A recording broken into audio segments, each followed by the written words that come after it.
Estimados internautas, saudações. Sejam bem-vindos a mais uma edição do nosso podcast Chá de Coaching e Liderança. Espaço este em que os líderes conectam-se, partilham e juntos crescem. Este programa, em formato de podcast, inspira-se na metodologia de gestão por competências CHA, C de conhecimento, H de habilidades e A de atitudes. Desta forma, nós convidamos líderes moçambicanos que se destacam nas mais diversas esferas da atividade produtiva para que na primeira pessoa eles possam transmitir as suas narrativas de liderança, dando a conhecer que conhecimentos teóricos é que obtiveram na sua caminhada, que conhecimentos práticos é que adquiriram para complementar aquele conhecimento teórico e que atitudes em forma de ser, estar e comportamento é que forjaram no seu andar, que reflete quer o conhecimento teórico bem como o conhecimento prático. Constitui assim nossa ambição contribuir para o desenvolvimento de uma comunidade moçambicana de líderes que sejam conscientes, responsáveis e empáticos. Conscientes que possuem um conhecimento instrumental para a liderança, mas também conscientes de que são líderes, responsáveis sobre a necessidade de serem praticantes de boas práticas para influenciarem positivamente os seus seguidores, e líderes sejam conscientes, quer com as causas que defendam, mas também líderes sejam empáticos, uns com os outros. A técnica que nós privilegiamos é a comunicação, pois entendemos que existe uma relação de reciprocidade entre a liderança e a comunicação, sendo a comunicação a principal ferramenta de liderança através da qual o líder transmite as suas ideias, pensamentos, ideologia de uma forma prática, compreensível e fluida, para que os liderados possam não só compreender a causa, mas também quando o líder tornar-se dispensável ou quando o líder despir a carne, essa causa possa ser eternizada por gerações. Temos como líder convidado para a edição de hoje Daniel Moyane, ele que é pastor, professor, mentor, empreendedor e gestor. Pastor Daniel Moyane, bem-vindo ao nosso podcast. Muito obrigado. Obrigado, Antônio Sende. Obrigado. Pastor, como é que, enquanto alguém que assume várias responsabilidades pela reconhecida capacidade, do ponto de vista de competências de hard skill, competências de soft skill que reúne, como é que centraliza as atividades de gestão, desde a planificação até o controle, para que haja um uniformismo nas diversas casas, centros de atividade da qual tem a responsabilidade de líder e gestor? Muito obrigado. Uma questão muito importante. Bom, na minha experiência tenho validado mais a planificação em equipe. E eu subentendo que não sou completo por mim mesmo para planificar pessoalmente e executar cada atividade que é da minha responsabilidade. No entanto, recorro mais para uma planificação conjunta com todos os elementos que fazem parte dos vários trabalhos que tenho desenvolvido. Então, valido mais a planificação em equipe. E como é que desenvolveu essa química e essa neuroplasticidade até desenvolver esta confiança a ponto de preferir planificar em grupo, em equipe e não em separado ou de uma outra forma? Bom, falando da planificação em equipe, não quero retirar a planificação individual em primeiro lugar. Muito antes de ir à equipe e para trabalhar em equipe ou planificar em conjunto, tenho validado muito uma planificação pessoal ou individual. Eu penso que para poder ter melhores frutos de cada atividade que desenvolvemos, é preciso, em primeiro lugar, que eu, como líder, seja uma pessoa organizada, uma pessoa que tem um plano pessoal, e partindo do meu plano pessoal, aí sim podemos envolver a equipe. Então, a minha experiência que me leva a desenvolver este tipo de planificação é mesmo por causa de gerir um pouco de muito trabalho numa única pessoa.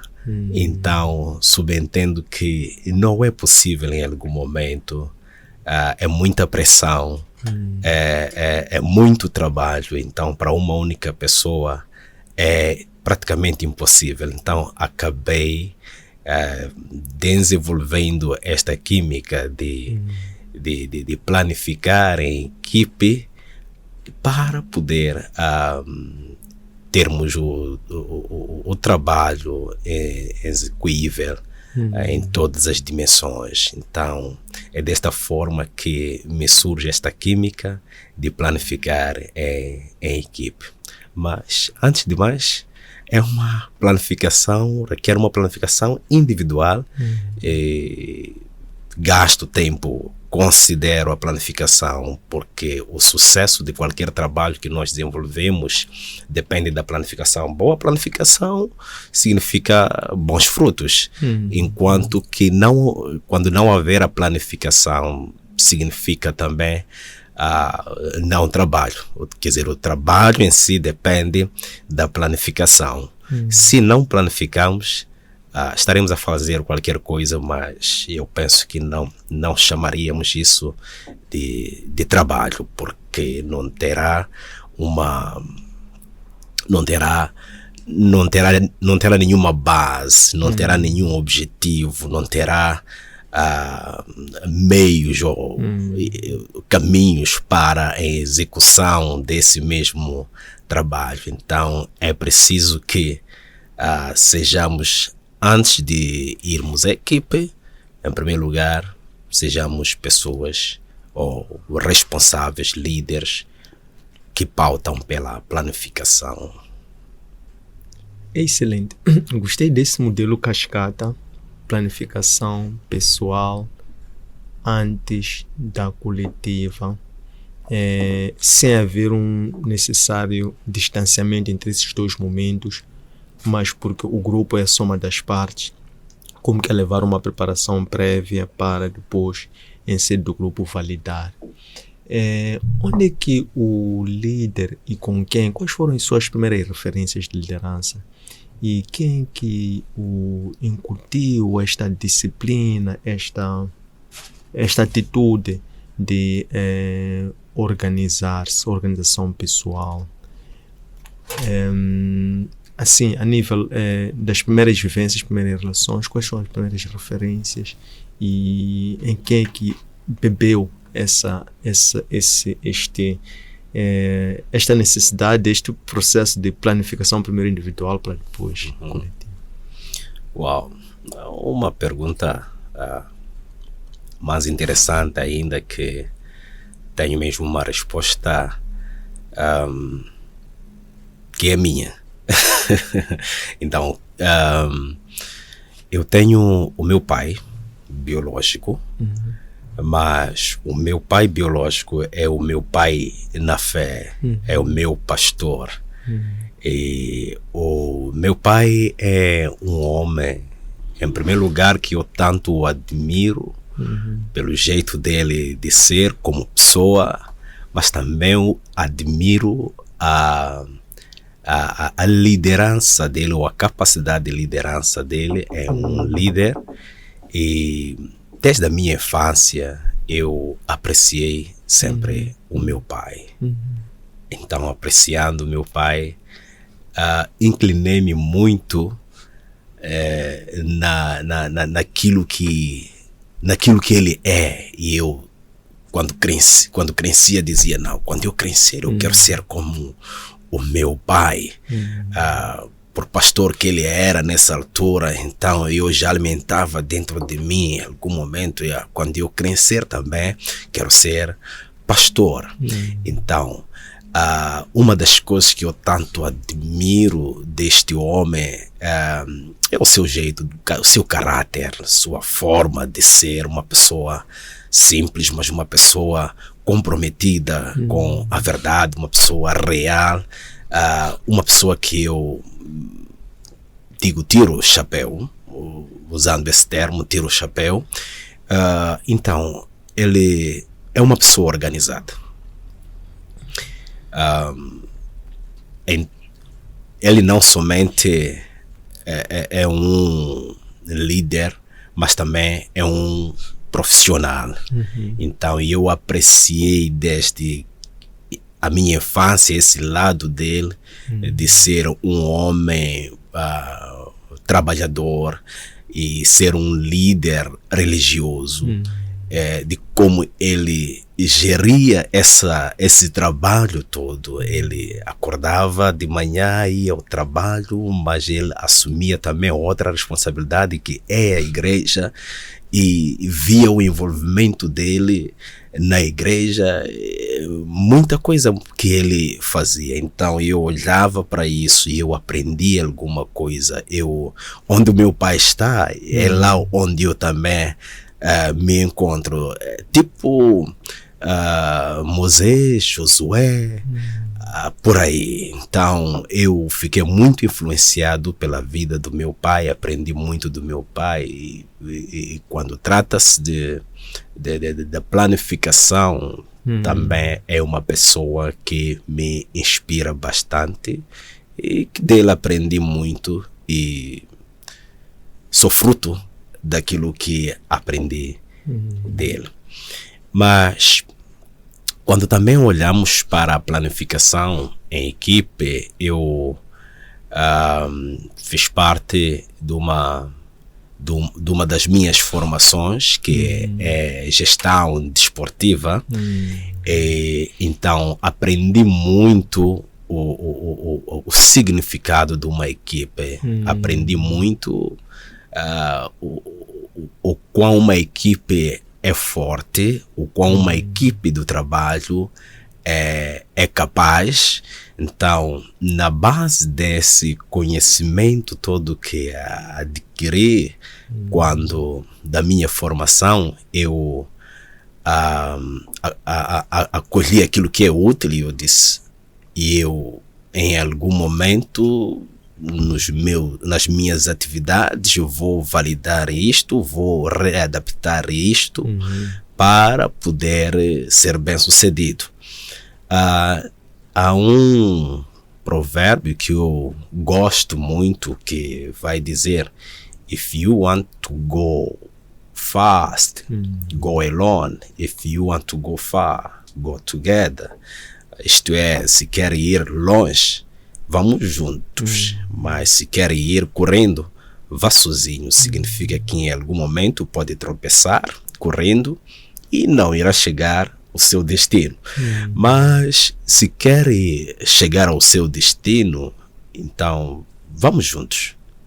Partindo desse raciocínio, porque é que não posso considerar um trabalho em equipe, uma planificação conjunta?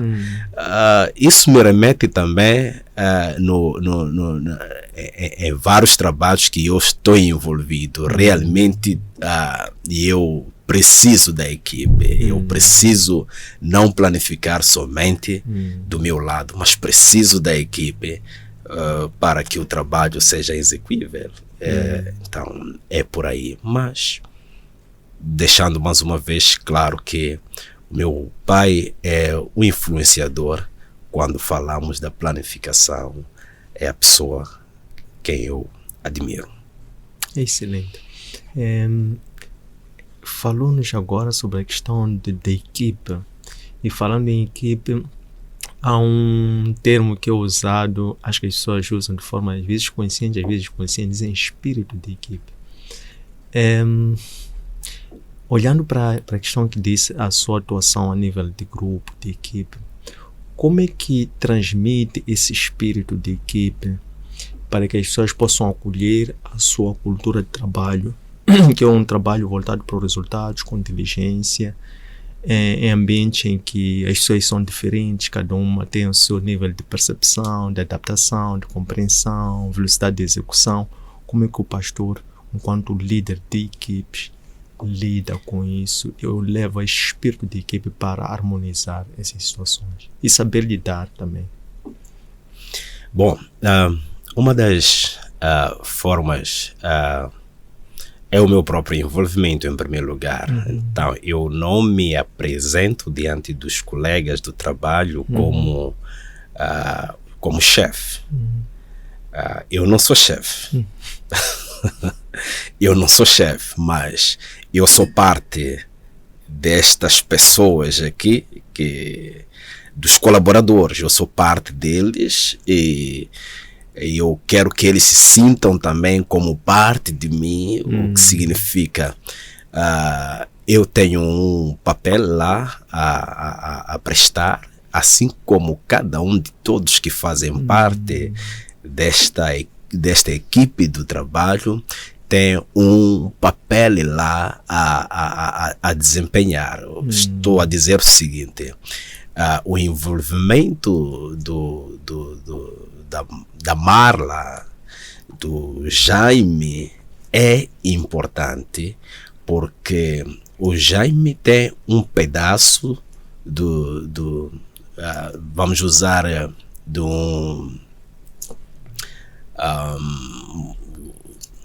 tem um pedaço, temos um mapa cortado em pedaços, um mapa de África cortado em pedaços, e o José tem um pedaço, a Marla tem um pedaço, o outro tem um pedaço deste mapa aqui, e nós queremos aquela figura completa daquele mapa de África. E se eu não dar o valor ao João, ao José, à Marla, significa que mesmo tendo 5 pessoas com pedaços diferentes, se a 8ª pessoa que tem o último pedaço não está lá para poder juntar aquela parte do pedaço, significa que não alcançamos aquilo que é o objetivo final. Então, eu valorizo o espírito de equipe, e tenho esses princípios que procuro transmitir a todos os colaboradores, de modo a compreenderem que eles são importantes. Não é um trabalho do Daniel mas é um nosso trabalho. Ora bem, cada um tem sua responsabilidade e cada um deve executar a sua responsabilidade com caráter, com atitude, para que possamos alcançar aquilo que são os objetivos. Então, é dessa forma que eu procuro transmitir aos colaboradores este espírito de trabalho em equipe. Eles não devem ver o trabalho, ou não devem olhar para mim como chefe. Não, eu não estou lá como chefe, eu estou lá como um deles, que temos um único propósito. E é assim mesmo que acabamos alcançando o objetivo. O objetivo fundamental do nosso trabalho. Excelente. Olhando para o propósito e para a missão, e querendo assim provocar uma fusão, uma agregação, tendo em conta cada empreendimento, cada projeto, cada ofício, cada casa tem um objetivo específico. se quiséssemos assim desafiar o líder, o pastor Daniel Moiane, para explicitar-nos qual é o propósito que agrega todos estes, qual seria esse propósito de vida enquanto uma missão? O propósito de vida que agrego tem mesmo a ver em influenciar para uma transformação na sociedade. Então, falando do propósito de vida, eu antes entendo que é algo que está em mim, aquilo que eu posso dar à minha vida para ver isso realizado. Eu vivo para isso. E eu posso dar a minha vida por isso. Então eu entendo que um dos propósitos da vida que eu tenho é influenciar principalmente a camada jovem para uma transformação. Uma transformação, não uma transformação meramente física, mas estou a falar de uma transformação mental, para que os jovens possam ter uma forma diferente de pensar, de verem as coisas. Temos jovens que olham para si como fracassados, que não podem isto é impossível, mas eu digo, não há nada que é impossível enquanto nós estarmos em vida. Então, enquanto estarmos em vida, nós temos condições e capacidades para podermos alcançar qualquer propósito. O que é importante é que o indivíduo tenha um propósito de vida. Então, quando o indivíduo tem um propósito de vida, já reúne as condições iniciais para tornar o impossível do possível. Então, é por essa razão que eu busco trabalhar muito com a juventude, com crianças, de modo a incutir este entendimento, esta ideia de que eles são capazes na vida, ou são capazes enquanto estarem em vida. Então, talvez eu deixaria desta forma, falando do propósito da vida. Muito profundo. Enquanto falava, explicava o propósito, dizendo que é inspirar para transformar. Ocorre-nos agora compreender sobre qual é a teoria da mudança que o líder, pastor Daniel Moiane, está a transmitir por via desse propósito, e na sua própria experiência,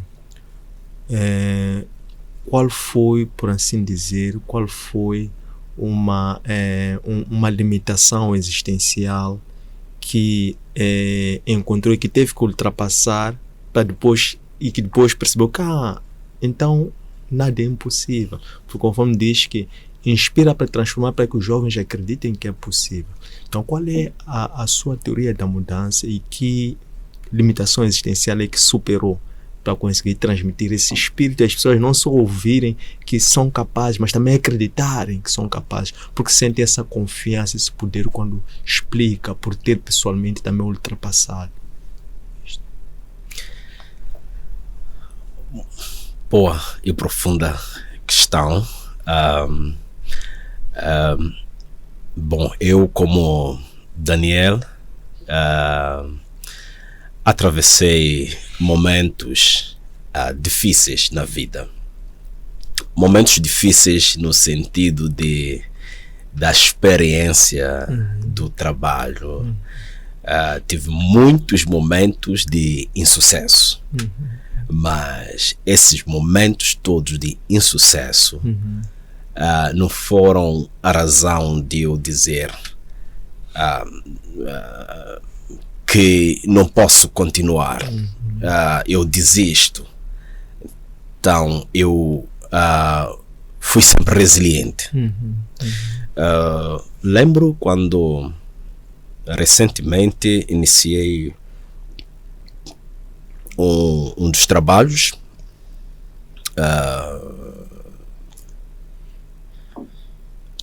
e logo entra a pandemia. Então, no período da pandemia, um dos meus trabalhos foi abaixo e teve que fechar. Fechamos, mas quando reabrimos, eu voltei a reunir a minha equipe e conversei com a equipe. Olha, nós temos este desafio. Nós iniciamos e logo estivemos no tempo da pandemia e obviamente tivemos que fechar e estamos sem recursos agora, mas a pandemia passou e graças a Deus nós continuamos em vida. Então o fato de nós continuarmos em vida é mais uma prova que não há nada impossível. Tudo é possível. Então nós precisamos de nos reorganizar e traçarmos algumas diretrizes de como avançar daqui em diante, com poucos recursos que nós temos, mas nós precisamos de avançar. Então foi muito desafiador isso, porque estávamos com recursos totalmente limitados, mas eu coloquei na mesa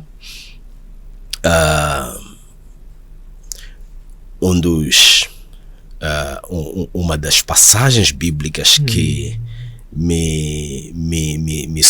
me apoio nelas, quando a Bíblia fala, quando o apóstolo Paulo fala da renovação da mente, não é? Ele fala da renovação da mente. Então eu disse,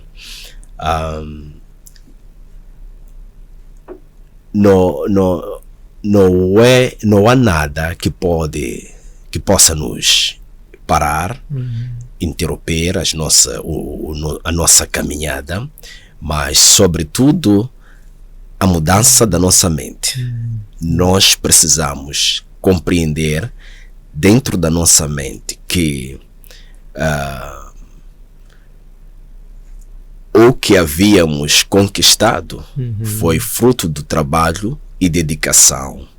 Então, mais uma vez, temos um desafio de continuarmos a trabalharmos, mas antes de prosseguirmos, vamos colocar o positivo na nossa mente, vamos colocar o possível na nossa mente. Então, trazendo o positivo, o possível na nossa mente, isso deu-nos a força de voltarmos ao trabalho, voltarmos a reiniciar de baixo. E graças a Deus, se olharmos, já estamos já aproximadamente há um ano que reiniciamos de novo com uma das atividades e olhamos, hoje podemos falar, não, está a valer a pena. Mas em algum momento, depois da pandemia, estávamos com uma mente bloqueada, uma mente do impossível, uma mente de, não vale a pena, isto não adianta. Uma mente que nos retrocede. Então, vencemos de alguma forma essa mentalidade e renovamos o nosso pensar e começamos a pensar positivo. E nesse pensar positivo tornamos as coisas fazíveis, possíveis. Então, tudo reside na forma como nós pensamos. E este é um dos desafios que eu levo quando lido com os demais, seja jovens, crianças. Procuro trabalhar a mente para que eles tenham uma mente mais aberta, para que eles saiam da caixa. Não adianta ficar na caixa. Quando ficamos na caixa, ficamos com uma mente bloqueada, com uma mente reduzida. É preciso pensar fora da caixa. Excelente, muito profundo.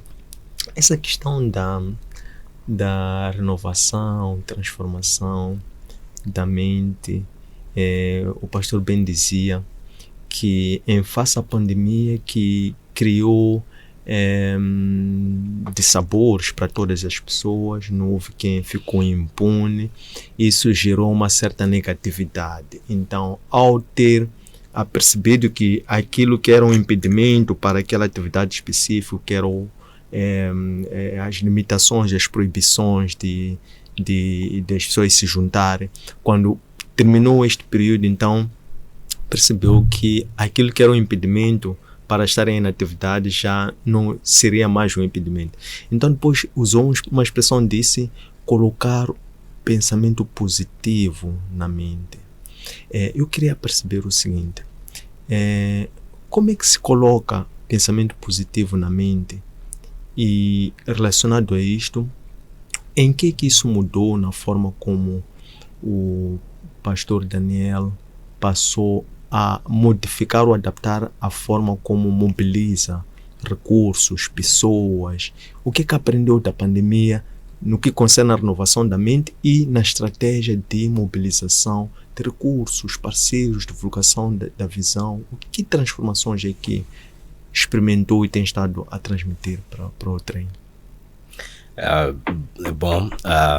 Penso que a primeira questão é como é que se muda de negativo para positivo. Muda de negativo ao positivo. Eu penso que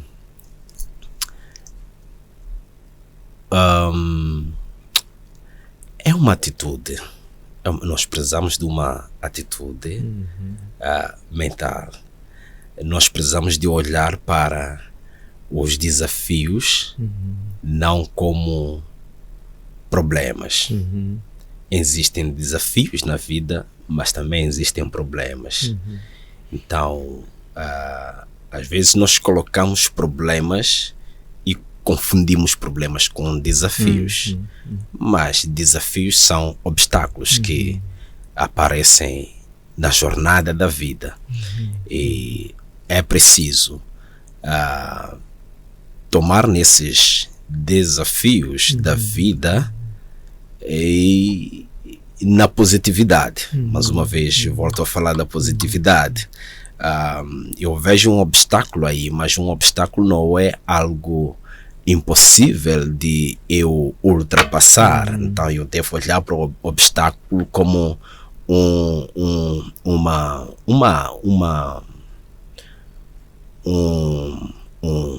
uma energia, vamos dizer, uma lenha aí acesa que vai me impulsionar a poder ir mais além. Então eu olho para os obstáculos como um impulsionamento. O obstáculo para mim não é a derrota, mas significa que eu preciso de escalar, exato, e escalando eu posso chegar ao destino. Então esta é uma das formas que pode nos ajudar a vencermos os desafios que temos. Bem, talvez traria em poucas palavras responderia desta forma, em poucas palavras. Talvez se pudesse me elucidar um pouco mais sobre a questão. Segunda parte em si. Que era essa experiência que vivenciou de aprender, ou vamos lá, aperfeiçoou a capacidade de observar desafios como estimulantes para manter aquela chama do espírito acesa, que é o candelabro, tal como ocorria no lugar santo, dentro do templo, do tabernáculo, para manter a luz acesa. Então dizia que eu aprendi a olhar para desafios como um estímulo, como uma energia, como um fogo. Então perguntávamos,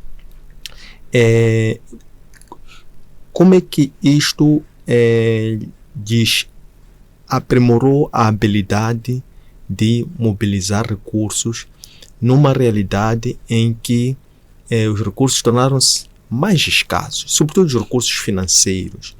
Em que medida é que isso melhorou a vossa habilidade de comunicar a visão, engajar parceiros, mobilizar recursos, plano de comunicação? O que é que mudou nisto?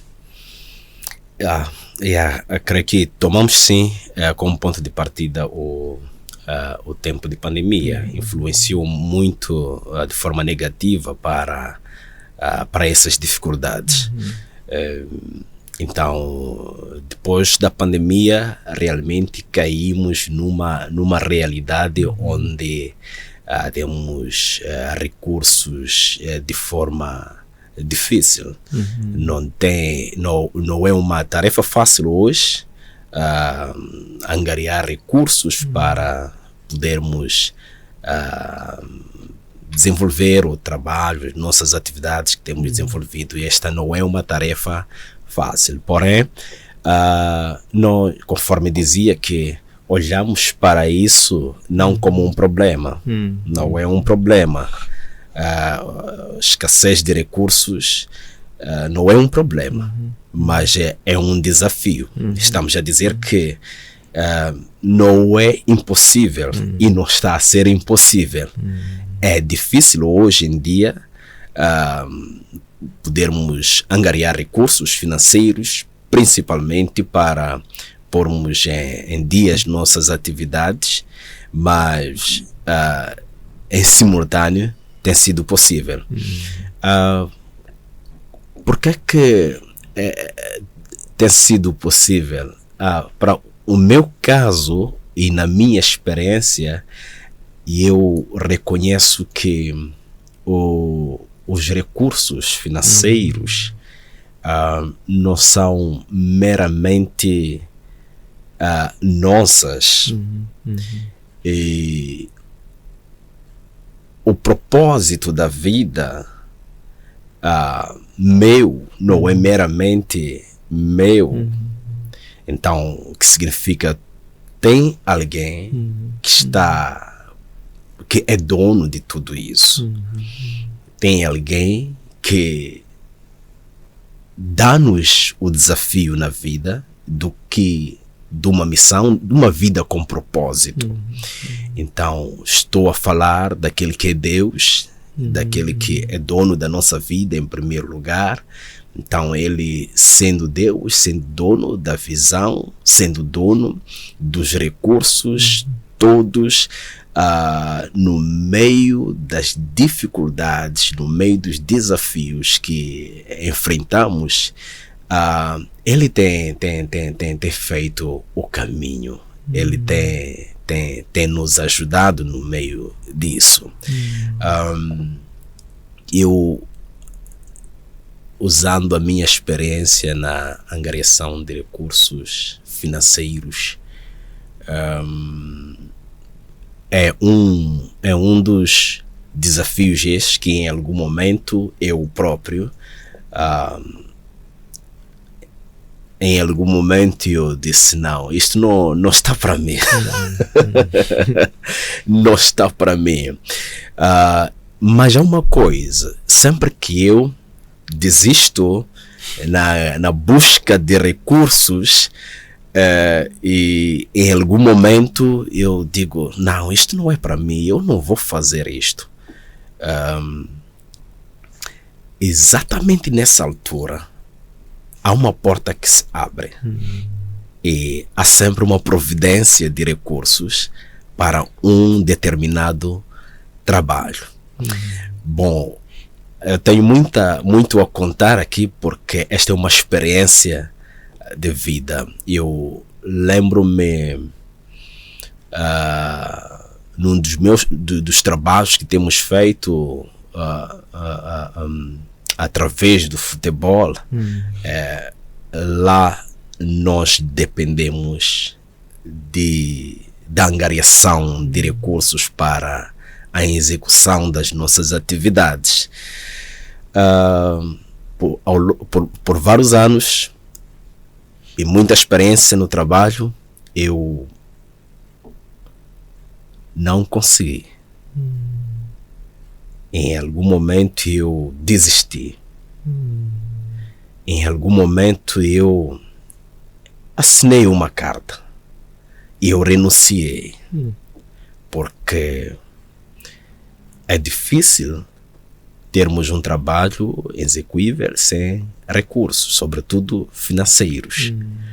Então, por causa desses desafios, uma das coisas, um grande desafio é angariar recursos na nossa sociedade. Eu acho que tem sido um desafio angariar recursos localmente em Moçambique. E sendo isso difícil, em algum momento eu desisti do trabalho. Não, isto não está para mim, isto não é para mim, eu não vou fazer isto. Mas de todas as vezes que eu desisto na angariação de fundos ou no próprio trabalho da associação, nesse caso, eu vou para a minha vida, olho para outra coisa a fazer, mas tem havido alguma coisa no fundo do meu coração que não me deixa em paz. A questão é, o que é essa coisa que não me deixa em paz? É olhar e ver jovens, crianças que estavam sob a minha influência dos trabalhos que temos levado para podermos influenciar na vida dos jovens, olhar para esses jovens retrocederem para trás, voltarem para a sua vida negativa. Eu dizia que uma das atividades que temos feito é através do futebol. Então nós lidamos com a juventude, com as crianças no campo de futebol, e lá nós encontramos todo tipo de criança, todo tipo de jovens. Temos jovens que dependem da droga para estarem no campo de futebol, para se satisfazerem e tudo mais, mas o nosso papel é ajudar esses jovens a compreender que esse não é o caminho é este. Então, no meio desse trabalho, nós temos observado resultados positivos e no momento em que eu desisto de fazer esse trabalho, então a dor que eu sinto dentro de mim é de ver jovens sem um orientador, jovens sem um líder, jovens sem um pai, jovens sem uma voz que lhes direciona, que lhes orienta por aí. Então, isso me fere muito. E em algum momento eu falo para mim, ok, tudo bem, eu não posso, porque tenho família, porque tenho responsabilidades e eu preciso de ganhar algum para sobreviver. Então, francamente falando, em alguns momentos eu desisti por causa desse desafio da angariação de fundos. Mas, dando conta disso e voltando para aquele que é dono desta obra, eu tenho falado, Senhor, se eu não confiar em Ti, em que mais poderei confiar? Se o Senhor não criar condições para que este trabalho prossiga, então para mim significa que isto é algo pessoal, individual, que não tem nada a ver com seu coração. Mas se isto tem a ver com seu coração, por favor, abra portas. Irmão Sandy, Deus tem respondido às nossas orações. Deus, eu digo que Deus conhece-nos perfeitamente e Ele é dono de cada visão ou cada trabalho que temos feito. Então, para dizer que tem sido desafio, não é fácil, mas eu reconheço o dono do trabalho, eu reconheço também esta chama que está dentro de mim. E eu quero ver isto acontecer. Essa é a força que eu tenho, é o ânimo que eu tenho, é o que me levanta, é o que me mantém dedicado neste trabalho, mesmo dentro das dificuldades, mesmo dentro das dificuldades da angariação de fundos. É uma situação essa que levamos ao longo do trabalho. Não é uma situação tão fácil, mas a persistência nos ajuda, e em tempos oportunos alguém de boa fé também estende lá a mão, ajuda, apoia. Isso nos ajuda a manter. Excelente. Na perspectiva de liderança, enquanto um estilo, uma opção, um pensamento, uma cultura, com que escola de liderança que o líder Daniel Moyane se identifica? Quem é o líder que o inspira? Na perspectiva de liderança, eu tenho um líder que eu admiro, é o Rick Warren. É americano, é escritor também. Eu o admiro bastante, admiro o caráter dele, o estilo da liderança dele. Também me inspiro muito nas suas obras. Uma das obras que me inspira muito é o de Vida com Propósito. Então é uma das obras que me impulsiona para poder levar esta vida com propósito. Mas também, vindo para a África, poderia olhar de tantos líderes, não olhando para líderes evangélicos. Eu poderia recorrer na vizinha África do Sul. Tivemos lá o Nelson Mandela. Nelson Mandela, para mim, é um líder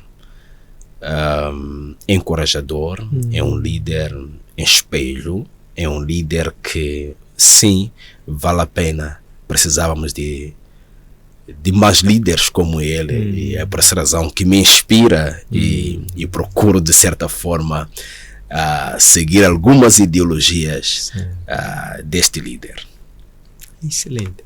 Aqui na matriz dos projetos que está envolvido, que é uma matriz complexa, qual destas atividades, duas, que é mais desafiante para se preparar e que também lhe dá mais gozo ao executá-lo?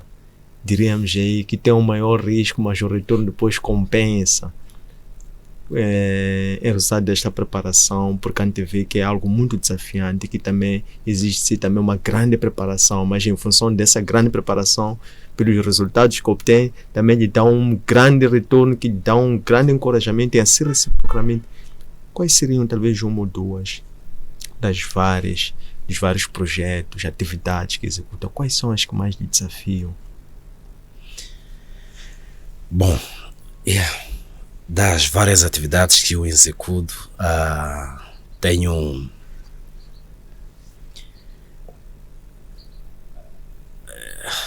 são várias. É por essa razão que fico com a cabeça assim à procura de me enquadrar, porque na verdade todas elas são desafiadoras.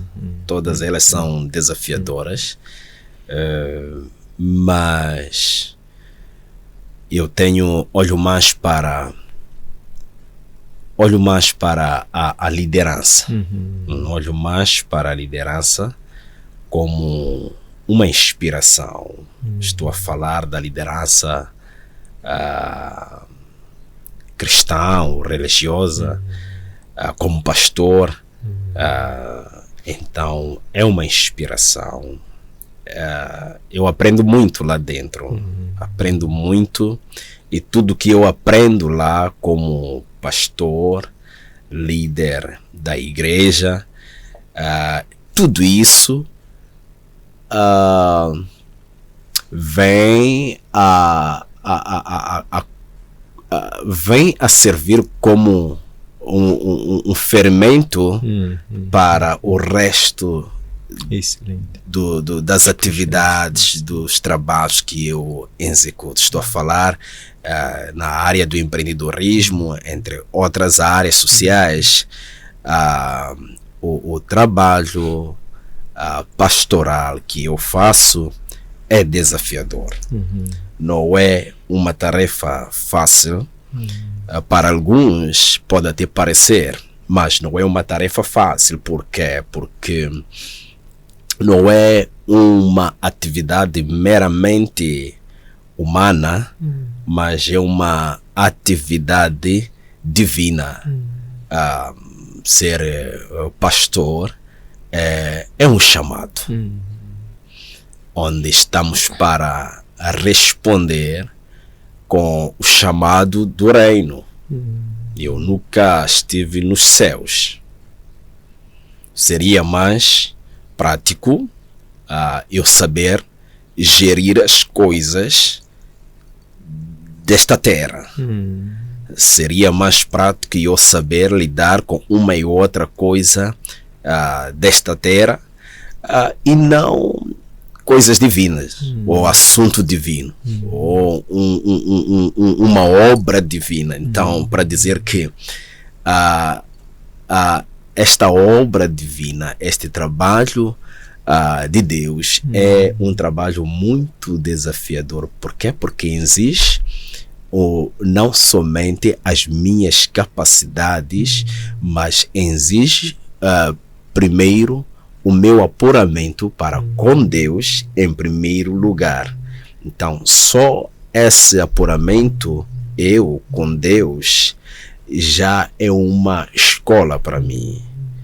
Eu olho para mim, olho para Deus, olho para o Espírito Santo, todos nós formando uma equipe para alcançar os propósitos do reino. Então, só essa atividade da equipe, onde eu me enquadro sendo um servo, me enquadrando na trindade divina como um servo, já me encontro numa equipe. E eu preciso estar, preciso corresponder com aquilo que é a exigência, é o padrão exigido por Deus para que eu faça parte desta equipe. Então, isso me ajuda, me desafia a poder servir melhor a igreja, ou servir melhor a Deus.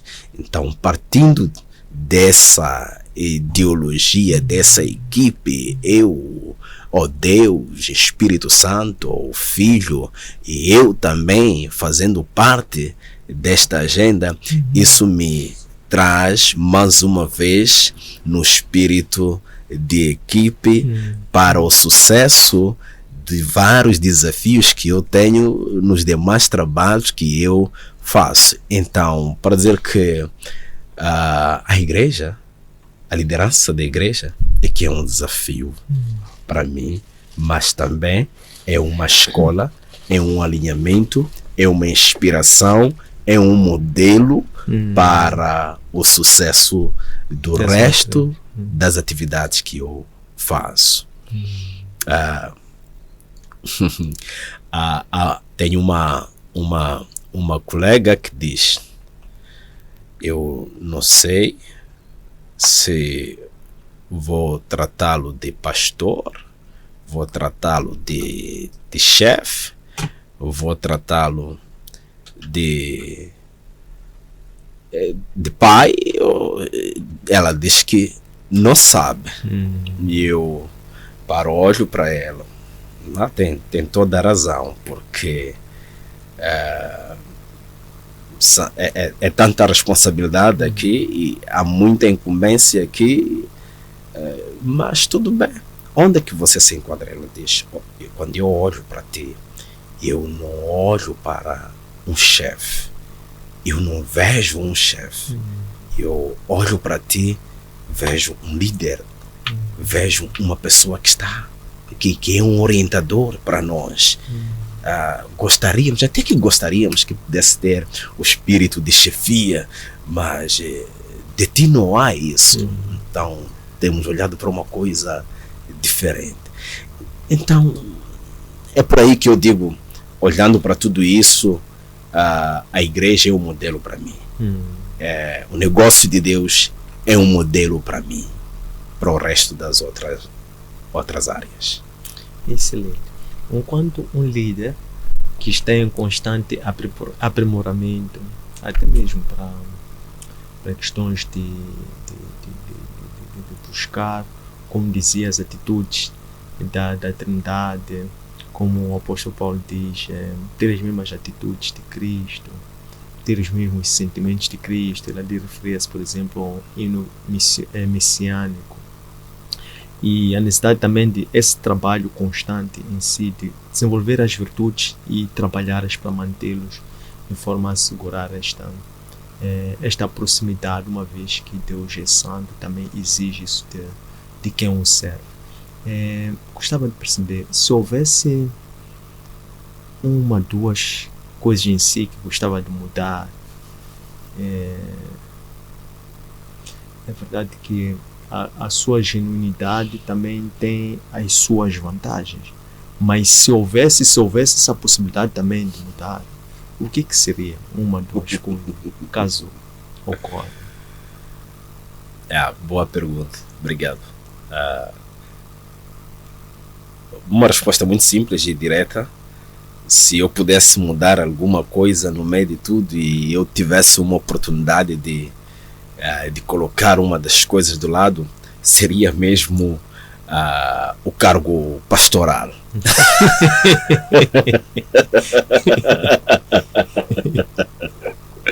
Seria mesmo o cargo pastoral, a liderança de uma igreja. Se eu pudesse emprestar talvez alguém, e eu faria, eu poderia fazer isso, eu poderia mesmo passar essa responsabilidade, esse cargo para uma outra pessoa experimentar. Mas por quê? Bom, me admira hoje em dia ver muitos homens, muitos jovens sobretudo, arrancando, ocorrendo para a liderança da igreja como se fosse uma tarefa tão simples, tão fácil. Me admira bastante. E em algum momento eu digo, se esta é a coisa que eu pediria a Deus,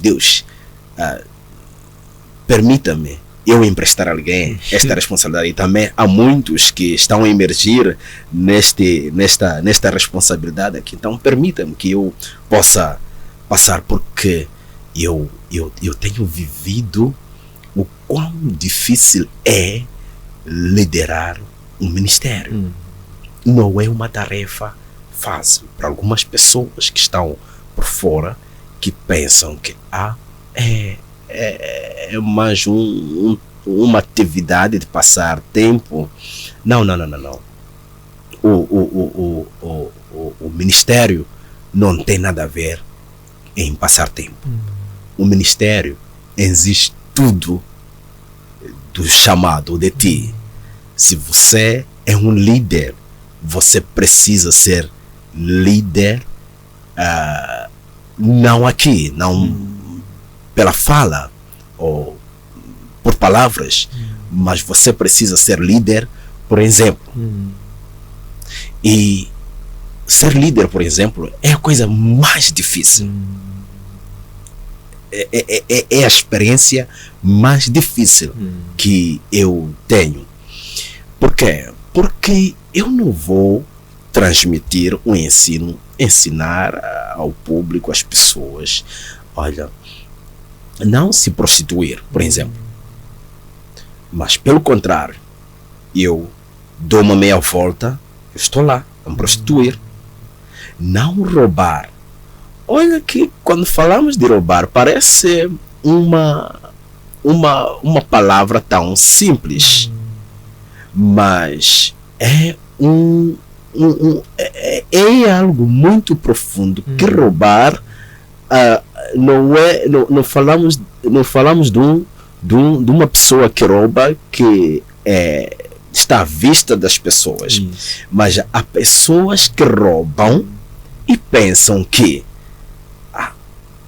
roubamos em segredo, roubamos com a inteligência, roubamos uma linguagem lá que usam verbal, roubamos em português, riba e xilungo. Não é? Então, eu, quando falamos de liderar, de ser pastor, ser líder de um ministério, é preciso sermos líderes por exemplos. Nós somos escravos daquilo que ensinamos, daquilo que falamos. É impossível um líder que está alinhado com Deus ensinar diante de muita gente, não fazer isto, porque a Bíblia diz, e ele é o primeiro a fazer isso, seja no oculto, seja de uma forma aberta.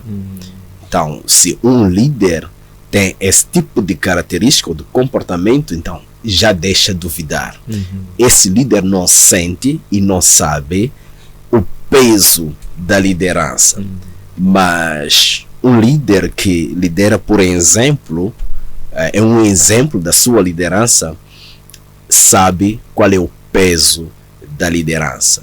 E se pudéssemos ter aqui mais outro líder, que são líder por exemplo, são líderes que compreendem os princípios de liderança cristã, eu quero acreditar que também responderiam o mesmo, que uma das coisas que eu posso pedir para afastar um pouco por um tempo a liderança da igreja. Então, eu acho que sim, é a única tarefa que talvez poderia pedir, emprestar alguém por um tempo e eu me dedicar à minha família, me dedicar aos meus negócios, me dedicar àquilo que mais eu amo, aquilo que eu digo, eu sou apaixonado por isto. Então, eu faria isso em algum momento. Faria isso em algum momento. Mas é um chamado. Um chamado também. Quando nós aceitamos o chamado, nós estamos para fazermos a nossa vontade, mas estamos para obedecer àquele que nos chamou numa determinada missão. É como quando somos empregados, quando eu vou lá, eu não vou lá para fazer a minha vontade, mas eu vou lá para cumprir com as ordens, as orientações do meu patrão, da pessoa que me empregou. Então, tal qual é para o assunto divino, não é? Então, quando nós temos chamado, estamos lá para fazer a vontade daquele que nos chamou. E precisamos de fazer positivamente, porque seremos cobrados, teremos que prestar contas do trabalho que estamos a fazer. E a quem vamos prestar contas? Ao homem, em algum momento, vale a pena. Mas se o assunto já é com Deus, aí todo cuidado é pouco. Por isso que é sempre bom, é importante fazermos com toda a responsabilidade a obra daquele que nos chamou.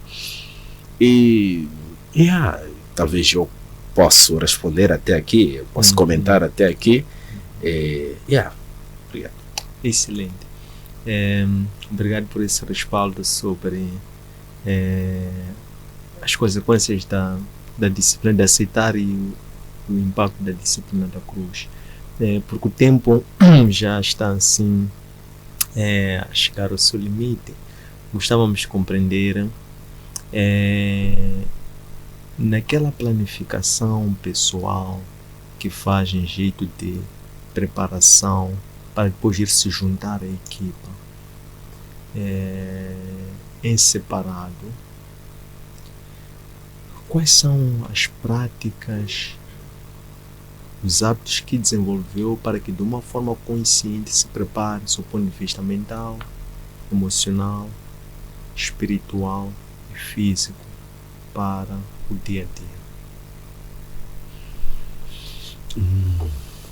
Muito bem.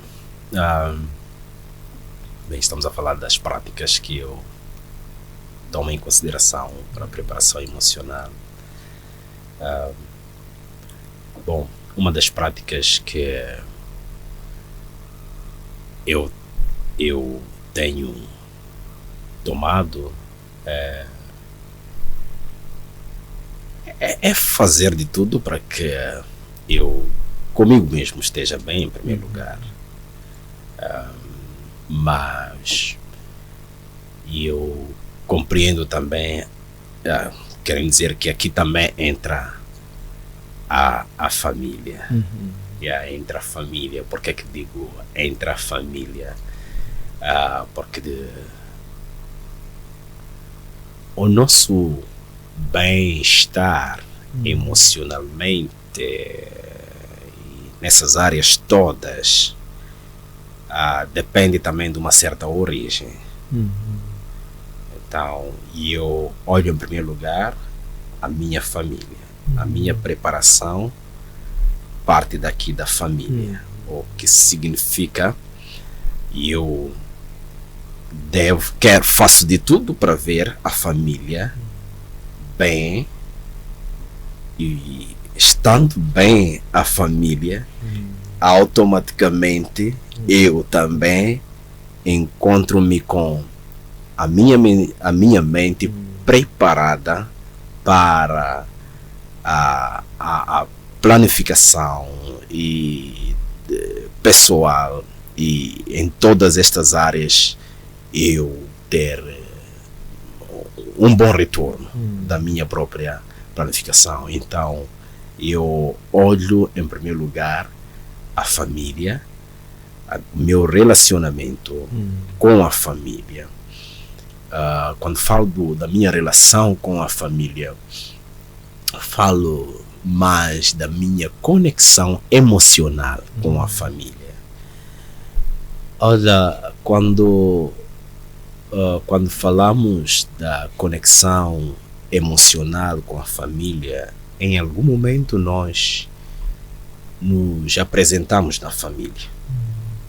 E em algum momento a família olha para o Daniel lá, os filhos olham para o pai lá, mas eles não têm aquele afeto emocional com Daniel como pai. E não havendo esse afeto, essa conexão emocional de Daniel com os filhos, já temos um problema, já temos um desafio. Significa que há uma lacuna, há um vazio aqui entre Daniel e os filhos. E esse vazio, os filhos vão procurar preencher de outras formas na sociedade. Assim também para com a esposa. Se não há uma boa conexão emocional entre o Daniel e a sua esposa partindo de casa, a esposa vai procurar preencher essa conexão, esse vazio lá na sociedade. Então, bom, isto é coisa minha, eu penso que a minha planificação começa de casa, começa do bom ambiente em casa, de uma boa conexão com a família e progride para o setor do trabalho e por aí. Então, eu penso que este é o fundamento. Este é o fundamento. Ok. Excelente. Muito obrigado, líder Daniel Moyane, por estes ensinamentos que nos transmitiu hoje, que vamos guardar e também certamente vão nos edificar nesta caminhada de liderança, a qual precisamos sempre ter referências, e por que não referências locais, e preferencialmente ainda mais referências de líderes espirituais que tenham uma inteligência espiritual, que nós sabemos que é extremamente importante cada vez mais nos dias de hoje, para até aglutinar outras formas também de inteligência. Desejamos assim muito bom ano e que o Senhor possa lhe suscitar muito longa vida, cheia de esperança e positividade, para poder testemunhar os muitos sonhos que carrega. Muito obrigado, Antônio Sandy. Muito obrigado pelo convite e a oportunidade de participar nesta conversa aqui. E desejo para si também e a família votos de festas felizes. Por acaso estamos na época festiva. Então, desejo mesmo que Deus seja convosco e vos guarde mais e mais, e que tenham um novo ano próspero e abençoado. E a toda a sua equipe de trabalho, Deus abençoe. Obrigado. Muito obrigado. Estas lições encontram depositadas nos nossos arquivos digitais, nossas páginas Facebook, Instagram e YouTube, Antônio Sandy Limitada, nosso aplicativo para plataformas Android, Elo App, nossa página de internet www.academiaservo.com. Muito obrigado, votos de festas felizes, um abraço de luz, até breve.